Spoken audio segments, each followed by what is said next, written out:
പ്രേക്ഷകരെ നമസ്കാരം. ഞാൻ കഴിഞ്ഞ എപ്പിസോഡിൽ സംസാരിച്ചത് പത്തേമാരി യാത്രയെപ്പറ്റിയും പത്തേമാരി അവിടെ വന്ന് അടുത്ത കാര്യങ്ങളെല്ലാം ഞാൻ പറഞ്ഞു.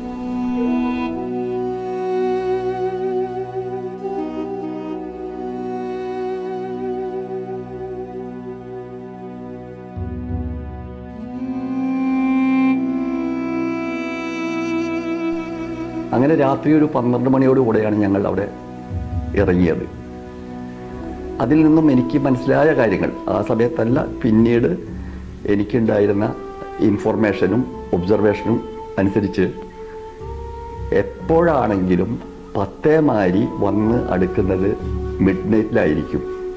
അപ്പോൾ ഇവരുടെ യാത്ര ഏത് സമയത്തെത്തിയാലും അവരടുക്കില്ല. അടുക്കാതെ പുറംകടലിൽ വെറുതെ കറങ്ങി നടക്കും. കാരണം അന്നും നേവി ഉണ്ടായിരുന്നു. ഇറാൻ നേവിയാണ് അവർക്ക് പ്രശ്നമുള്ള പ്രധാനപ്പെട്ട ഇത്. അപ്പോൾ അതുകൊണ്ട് അവർ കടലിൽ തന്നെ വളരെ അകലെ പോകുള്ളൂ. അങ്ങനെ അവിടെ നിന്ന് ഞങ്ങൾ ഇറങ്ങിയ സമയത്ത് പ്രേക്ഷകർ ഒരു കാര്യം പ്രത്യേകിച്ച് മനസ്സിലാക്കേണ്ടത്, ഈ അറബി വേഷമോ അറബികളെ പറ്റിയോ ഒരു മീഡിയാസ് വഴിയും ഞങ്ങൾ അറിഞ്ഞിട്ടേ ഇല്ല. അവരുടെ ചിത്രം ഞങ്ങൾ കണ്ടിട്ടില്ല. അപ്പോൾ അതുകൊണ്ട് അവരുടെ ഡ്രസ്സ് എന്താണെന്ന് ഞങ്ങൾക്ക് അറിയില്ല. അപ്പം ഞങ്ങൾക്ക് നല്ല വിശപ്പുണ്ട്. അങ്ങനെ ഞങ്ങൾ കുറേ നടന്നു കഴിഞ്ഞപ്പോൾ കുറച്ച് ദൂരെയായിട്ട് കാട്ട് മനുഷ്യന്മാരെ പോലെയുള്ള ആളുകളുടെ കൊട്ടും പാട്ടും എന്തൊക്കെയോ കേൾക്കുന്നു. അപ്പം ഞങ്ങളിലുള്ള ഒരാൾ പോയതെന്ന് വെച്ചാൽ ഞങ്ങൾ അദ്ദേഹത്തെ നിർബന്ധിച്ച് പറഞ്ഞയച്ചതാണ്. ഞങ്ങളൊക്കെ ചെറുപ്പക്കാരാണ്, അദ്ദേഹവും ഒരു ചെറുപ്പക്കാരായിരുന്നു. പോയി ആ വ്യക്തി പോയതിനേക്കാൾ സ്പീഡ് തിരിച്ചു വന്നിട്ട് നന്നായിട്ട് പേടിച്ചിട്ടുണ്ട്. അപ്പോൾ അദ്ദേഹം അവിടെ ചെന്നപ്പോൾ വലിയൊരു ആടിനെ ഫുള്ളായിട്ട് പൊരിക്കുന്നത് പേടിച്ചിട്ടും അവരുടെ കയ്യിൽ ഈ തോക്കുകളും ഒക്കെ കണ്ടിട്ടാണ് പേടിച്ചിട്ടാണ് വന്നത്. ആ സ്ഥലം ഹൊർഫുഖാൻ എന്ന സ്ഥലമായിരുന്നു, ഹൊർഫുഖാൻ.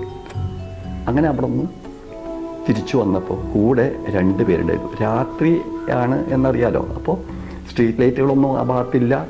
കറണ്ടൊന്നും അങ്ങനെ വളരെ എല്ലായിടത്തേക്കും കറണ്ടായിട്ട് പബ്ലിക്കായിട്ട് കറണ്ടായിട്ടൊന്നുമില്ല. ആ സമയത്ത് ചന്ദ്രൻ്റെ പ്രകാശത്തിൽ ഞങ്ങൾ കണ്ടത് ഒരു 2 പേര് ഈ പയ്യൻ്റെ കൂടെ നടന്നു വരുന്നത്.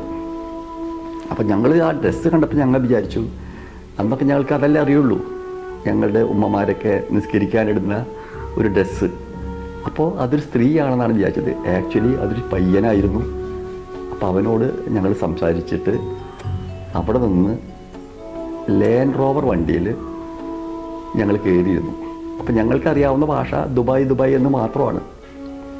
പക്ഷെ ഇവർ പറഞ്ഞ് അത് തരുന്ന മറുപടി എന്താണെന്ന് അറിയാനുള്ള അറിവൊന്നും ഞങ്ങൾക്കില്ലല്ലോ, ഭാഷ പരിജ്ഞാനമില്ലല്ലോ. അങ്ങനെ ഞങ്ങൾ കൊണ്ടുപോയി കുറേ കഴിഞ്ഞപ്പോൾ ഒരു സ്ഥലത്ത് കൊണ്ട് നിർത്തി. പിറ്റേന്നാണത് മനസ്സിലാക്കുന്നത് അത് ഫുജൈറയാണ്. അപ്പോഴും ഇനി എത്ര ദൂരമാണ് അല്ലെങ്കിൽ എവിടെയാണ് ദുബായ് ഒന്നും ഞങ്ങൾക്കറിയില്ല. ഞങ്ങളുടെ എയിം ദുബായ് പോവുക എന്നുള്ളത് മാത്രമാണ്. അന്ന് ദുബായ് ആണ് ഫെമിലിയറായിട്ട് എല്ലാവരും അറിയുള്ളൂ. മറ്റുള്ള സ്റ്റേറ്റ്സുകളൊന്നും ആരും കേട്ടിട്ടേ പോലുമില്ല. അങ്ങനെ ഞങ്ങൾ അങ്ങോട്ടും ഇങ്ങോട്ടും നടക്കുകയാണ്. അപ്പോൾ ഇന്നിപ്പോൾ നമ്മുടെ നാട്ടിൽ കാണുന്ന ബംഗാളികളെ പോലെ കാണുന്നവർ പിടിച്ചു ജോലിക്ക് കൊണ്ടുപോകണ പോലെ ഞങ്ങളുടെ ആ ഗ്യാങ് കുറേ പേരിൽ നിന്നും 1-2 പേരെ അറബികൾ തന്നെ ജോലിക്ക് പിടിച്ചുകൊണ്ടുകൊണ്ട് അവനൊന്നും വിരോധമൊന്നുമില്ല. ഇതിൽ നമ്മൾ മനസ്സിലാക്കേണ്ട ഒരു കാര്യം, ഇൻ കേസ് പ്രേക്ഷകർക്ക് സംശയം ഉണ്ടാവും, അങ്ങനെ കൂട്ടമായി നടന്നു കഴിഞ്ഞാൽ അന്നത്തെ കാലത്തുള്ള പോലീസ്, അന്ന് UAE പോലീസായിട്ടില്ല, UAE ആയിട്ടില്ല, അന്ന് ബ്രിട്ടീഷ് പ്രൊട്ടക്റ്റഡ് സ്റ്റേറ്റ്സ് ആണ്. അതായത് ബ്രിട്ടീഷുകാർക്ക് കടൽ കൊള്ളക്കാരിൽ നിന്നും രക്ഷ നേടാനായിട്ടൊരു ട്രീറ്റ് ഉണ്ടാക്കിയിട്ടുണ്ടായിരുന്നു അന്നത്തെ ഷെയ്ഖുമാർ. ആ 7 ഷെയ്ഖുമാർ കൂടി ഉണ്ടാക്കിയ ട്രീറ്റ്, അത് പ്രകാരം അവരുടെ ഈ സ്ഥലത്തിൻ്റെ പേര് തന്നെ ട്രുഷ്യൽ ഒമാൻ കോസ്റ്റ് എന്നായിരുന്നു. പേരിൽ ഒമാൻ ഉണ്ടെങ്കിലും ഈ അവരുടെ ട്രീറ്റിൽ ഒമാനില്ല. അപ്പോൾ അത് കഴിഞ്ഞിട്ട് ആ സ്റ്റേറ്റിൻ്റെ അവർ പേര് മാറ്റി ട്രുഷ്യൽ സ്റ്റേറ്റ്സിനാക്കി. അപ്പോൾ അവിടുത്തെ പോലീസിൻ്റെ തന്നെ ട്രുഷ്യൽ സ്കൗട്ട്സ് ആയിരുന്നു. അങ്ങനെ കുറേ ആൾക്കാർ ഒന്നിച്ചു പോകുന്നത് പോലീസ് കണ്ടാൽ തന്നെ അവർക്കൊരു ഡിസ്റ്റർബൻസ് ആയിട്ട് തോന്നിയെന്നുണ്ടെങ്കിൽ പോലും അവർ കൊണ്ടുപോയിട്ട് അവരുടെ പോലീസ് ജീപ്പിൽ കൊണ്ടുപോയി അവരുടെ സ്റ്റേഷനിൽ കൊണ്ടു നിർത്തി. അവിടെ വന്നിട്ട് ഏതെങ്കിലും അറബിയോട് ഞാൻ ഇവരെ കൊണ്ടുപോകുമെന്ന് പറഞ്ഞാൽ ഒന്ന് എഴുതി കൊടുക്കുക പോലും വേണ്ട, അവരെ റിലീസ് ചെയ്യും. അങ്ങനത്തെ കാലം അങ്ങനെയാണ്. പിന്നെ വളരെയധികം ആൾക്കാർ ഒന്നിച്ച് കാണുകയാണെങ്കിൽ വളരെ റയർ കേസിന് മാത്രമാണ് റിട്ടേൺ ഇന്ത്യയിലേക്ക് അയച്ചിട്ടുള്ളൂ. അത്രയും അത് വളരെ കുറവിൽ മാത്രമേ ഇങ്ങോട്ട് തിരിച്ചയക്കുന്ന പരിപാടിയുള്ളൂ. അധികവും അവിടെ തന്നെ വിടുകയാണ്. ഞങ്ങളത് അങ്ങനെ പോലീസ് അന്വേഷിക്കുകയോ പിടിക്കുകയോ ഒന്നും ഉണ്ടായിട്ടില്ല. പോലീസിൽ നിന്ന് മാത്രമല്ല, ഒരു CID ആൾ പോലും ഞങ്ങളോടൊന്നും ചോദിച്ചിട്ടുമില്ല. അങ്ങനെ പിറ്റേന്ന് ഞങ്ങളെല്ലാവരും കൂടെ നടന്നിട്ട് വിഷമിച്ചടക്കുക. ഭക്ഷണത്തിനാണെങ്കിൽ വിശപ്പുണ്ട്, കയ്യിൽ പൈസയും ഇല്ല. ഇതിനിടയിൽ ഒരു മനസ്സിലാക്കേണ്ട ഒരു കാര്യം, പ്രേക്ഷകർക്ക് ഇപ്പം ആലോചിക്കുമ്പോൾ ചിരിക്കുന്ന കാര്യമാണെങ്കിലും നമ്മൾ മനസ്സിലാക്കേണ്ട ഒരു കാര്യം എന്താണെന്ന് വെച്ച് കഴിഞ്ഞാൽ, അന്ന് ഞങ്ങൾ ഫുജൈറയിൽ രാത്രി പോയി താമസിക്കാൻ ചെന്ന സ്ഥലം ഒരു പള്ളിയിലായിരുന്നു. അപ്പോൾ ഞങ്ങളുടെ കൂടെ ഉണ്ടായിരുന്ന ആൾക്കാരിൽ എല്ലാവരോടും, അപ്പോൾ അന്നും ഞങ്ങൾ നിസ്കരിക്കുന്ന അങ്ങനെ ഒന്നും പരിപാടിയുള്ള ആൾക്കാരല്ലായിരുന്നു. പക്ഷേ നേരം വെളുത്ത് അറബികൾ വന്ന് നിസ്കരിക്കുന്നതിൻ്റെ പിന്നിൽ ഞങ്ങൾ നിസ്കാരം കഴിഞ്ഞ് പുറത്തേക്ക് ഇറങ്ങിയപ്പോൾ തൊട്ടടുത്ത ഒരു ഹോട്ടലിൽ നിന്നും മലയാളം പാട്ട് കേൾക്കണം. ഞങ്ങൾക്ക് സന്തോഷമായി, കാരണം മലയാളികളുണ്ടല്ലോ അവിടെ. ആ ഹോട്ടലിൽ പോയിട്ട് ഭക്ഷണം കഴിക്കാൻ വേണ്ടി ചെന്നപ്പോൾ അന്ന് ഇന്ത്യയുടെ 2.5 രൂപ കൊടുത്താൽ അവിടുത്തെ ഒരു റിയാൽ കിട്ടും. മലയാളി ആയതുകൊണ്ട് 3.5 വാങ്ങിയുള്ളൂ. പ്രേക്ഷകർക്ക് അതിൻ്റെ ആക്ഷേപഹാസ്യം മനസ്സിലായിട്ടുണ്ടാവുമെന്ന് വിശ്വസിക്കുന്നു. അങ്ങനെയാണ് ഞങ്ങൾ പിറ്റേന്ന് മറ്റൊരു ലാൻഡ് റോവർ വണ്ടിയിൽ ഷാർജയിലേക്ക് പോകുന്നു. ഷാർജയിൽ എത്തിയതിന് ശേഷം അവിടെ നിന്ന് വീണ്ടും ദുബായിലെത്തുന്നു. ഞങ്ങളൊരു ദുബായ്ക്കാരായി മാറും. ഇതിൽ പ്രേക്ഷകർക്ക് മനസ്സിലാക്കേണ്ട 1-2 ചെറിയ ഇൻഫർമേഷൻസ്. ഇങ്ങനെ പോയവർ എങ്ങനെ അത് റെക്കോർഡിക്കലായിട്ട് മാറ്റും എന്നുള്ളതാണ്. അന്ന് ഇന്നത്തെ പോലെയുള്ള വിസ സമ്പ്രദായമല്ല. NOC ആയിരുന്നു, നോ ഒബ്ജക്ഷൻ സർട്ടിഫിക്കറ്റ്. അത് ഇഷ്യൂ ചെയ്തിരുന്നത് ബ്രിട്ടീഷ് ഏജൻറ്റ് എന്ന് പറയുന്നവരാണ്. ബ്രിട്ടീഷ് പ്രൊട്ടക്റ്റഡ് ഏരിയ ആയതുകൊണ്ട് ബ്രിട്ടീഷുകാരായിരുന്നു അക്കാര്യത്തിലുള്ളത്. ബാക്കി 1-2 കാര്യങ്ങളിൽ മാത്രമാണ് ബ്രിട്ടീഷുകാരുടെ കൈക്കടത്തിലുണ്ടായിരുന്നത്. 66-ൽ ഡ്രൈവിങ്ങിൻ്റെ സിസ്റ്റം മാറുന്നത് വരെ ബ്രിട്ടീഷ് സിസ്റ്റത്തിലായിരുന്നു അവിടുത്തെ ഡ്രൈവിംഗ് എല്ലാം.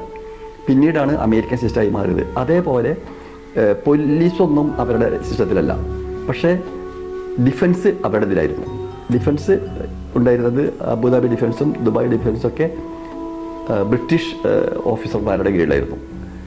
അപ്പോൾ അത് ഇഷ്യൂ ചെയ്യുന്നതിന് വേണ്ടിയിട്ട് ഞാൻ അവിടെ നിന്നുകൊണ്ട് തന്നെ ഒരു NOC സംഘടിപ്പിച്ചു. അങ്ങനെയാണ് ഞാൻ ബഹ്റൈനിൽ പോയിട്ട് തിരിച്ചു വന്ന് വിസ അടിച്ചതിന് ശേഷം തിരിച്ച് കപ്പലിലാണ് നാട്ടിലേക്ക് തിരിച്ചു വന്നത്.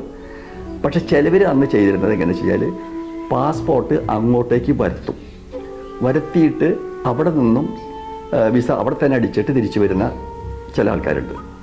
കുറച്ച് ആൾക്കാർ അന്നത്തെ ഇന്ത്യൻ ഗവൺമെൻറ് UAE-യിൽ അന്നത്തെ ട്രഷർ സ്റ്റേറ്റ്സിൽ എംബസി ഉണ്ടായിരുന്നില്ല. കോൺസുലേറ്റ് ദുബായിൽ മാത്രമേ ഉണ്ടായിരുന്നുള്ളൂ. എംബസി മസ്കത്തിലായിരുന്നു. അപ്പോൾ മസ്കത്തിൽ നിന്നും ഔട്ട് പാസ് ഇഷ്യൂ ചെയ്തിരുന്നു. അതിൽ ഇത്തരത്തിൽ പോയിരുന്ന ആൾക്കാർക്ക് ലീഗലായിട്ട് തിരിച്ചു വരാനുള്ള ഒരു 1 വേ ജേണിക്ക് വേണ്ടി മാത്രം. അത് പാസ്പോർട്ടല്ല, ഓൺലി ട്രാവൽ ടു ഇന്ത്യ. അങ്ങനെ വന്നവരുണ്ട്. അങ്ങനെ പലതരത്തിലും തിരിച്ചു വന്നവരുണ്ട്. വളരെ കുറവ് ആൾക്കാർ ഈ പത്തേമാരി പോയ പോലെ തന്നെ പത്തേമാരി തിരിച്ചു വന്നവരുണ്ട്, ഈ റെക്കോർഡ് ഇല്ലാത്തതുകൊണ്ട്. അങ്ങനെയാണ് ഞാൻ അവിടെ നിന്ന് ദുബായിൽ നിന്നും 2.5 വർഷത്തിന് ശേഷം വിസ ശരിയാക്കി NOC ശരിയാക്കി ഞാൻ കപ്പലിന് തിരിച്ചു പോകും. കപ്പലിൽ തിരിച്ചു വന്ന് വീണ്ടും ഞാൻ കപ്പലിൽ തന്നെയാണ് തിരിച്ച് ദുബായിലേക്ക് പോയത്. ദുബായിൽ ചെന്നതിന് ശേഷം എൻ്റെ തട്ടകം ഞാൻ അബുദാബിയിലേക്ക് മാറ്റി.